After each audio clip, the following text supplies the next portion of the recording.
Assalamualaikum warahmatullahi wabarakatuh. Nama saya Muhammad Faris Saparabi dengan NPM 23082600034. Saya akan menjelaskan sedikit meme yang saya buat tentang homeostasis. Apa itu homeostasis? Homeostasis adalah proses fisiologis kompleks yang dilakukan tubuh untuk menghentikan perdarahan setelah pembuluh darah mengalami kerusakan sambil tetap menjaga agar darah tetap cair di dalam sirkulasi normal. Hemostasis melibatkan interaksi antara pembuluh darah, trombosit, faktor koagulasi plasma, dan mekanisme fibrinolisis. Tujuannya adalah menjaga keseimbangan antara mencegah perdarahan berlebihan dan menghindari pembekuan abnormal atau trombosis. Tujuan hemostasis adalah menghentikan perdarahan dengan cepat pada lokasi cedera, menjaga volume darah dan sirkulasi tetap stabil, membatasi bekuan darah hanya pada area cedera, menghancurkan bekuan setelah pembuluh darah sembuh agar tidak terjadi trombosis. Tahapan hemostasis. Yang pertama ada vasokonstriksi. Vasokonstriksi terjadi setelah pembuluh darah mengalami cedera. Mekanisme ini menyebabkan penyempitan lumen pembuluh sehingga mengurangi aliran darah ke daerah luka.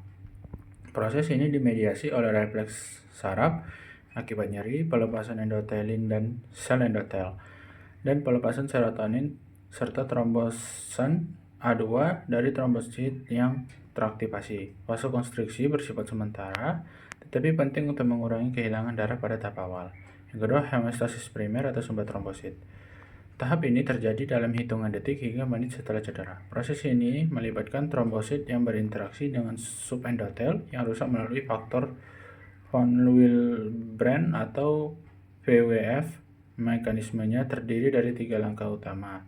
Ades, trombosit menempel pada kolagen subendotel dengan bantuan VWF dan reseptor GPRB. Aktivasi trombosit berubah bentuk dan melepaskan granula berisi ADP, serotonin, CA2 positif, dan trombosan A2. Yang kedua ada agregasi. Trombosit berikatan satu sama lain melalui reseptor GPLB atau ILA yang berkaitan dengan fibrinogen membentuk sumbat trombosit sementara. Yang ketiga ada hemostasis sekunder atau koagulasi. Hemostasis sekunder bertujuan memperkuat sumbat trombosit dan fibrin. Proses ini melibatkan kaskade koagulasi, serangkaian reaksi enzimatik yang mengakibatkan faktor koagulasi. Kaskade koagulasi terdiri dari jalur ekstrinsik, intrinsik, dan bersama atau common pathway. Jalur ekstrinsik dimulai oleh tisu faktor faktor 3 yang diberikan dengan faktor vila mengaktifkan faktor X. Jalur intrinsik dimulai dengan aktivasi faktor 12 oleh kolagen, dilanjutkan dengan faktor 9, 10, dan 7 hingga mengaktifkan faktor 10.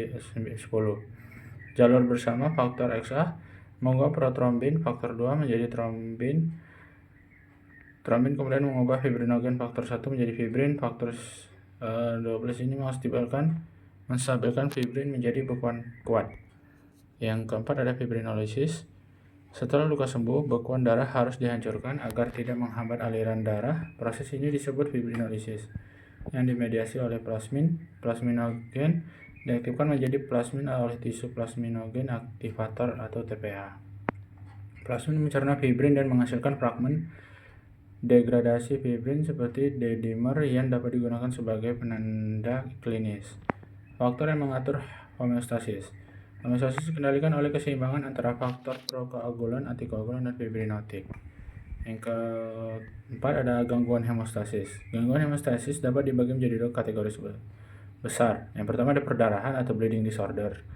Thrombocytopenia, penurunan jumlah trombosit, kelainan fungsi trombosit, misalnya Bernard Soler,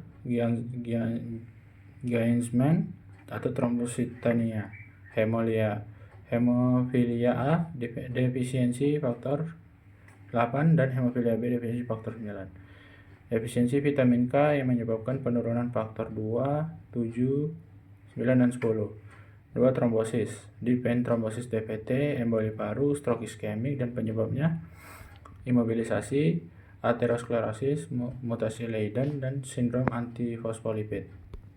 Jadi kesimpulan yang bisa diambil, hemostasis merupakan mekanisme penting yang menjaga keseimbangan antara pencegahan perdarahan dan pencegahan pembekuan abnormal. Proses ini melibatkan vasokonstriksi, pembentukan sumber trombosit, aktivasi kaskade koagulasi, dan fibrinolisis. Gangguan pada mekanisme dapat menyebabkan kondisi klinis serius berupa perdarahan berlebihan atau trombosis.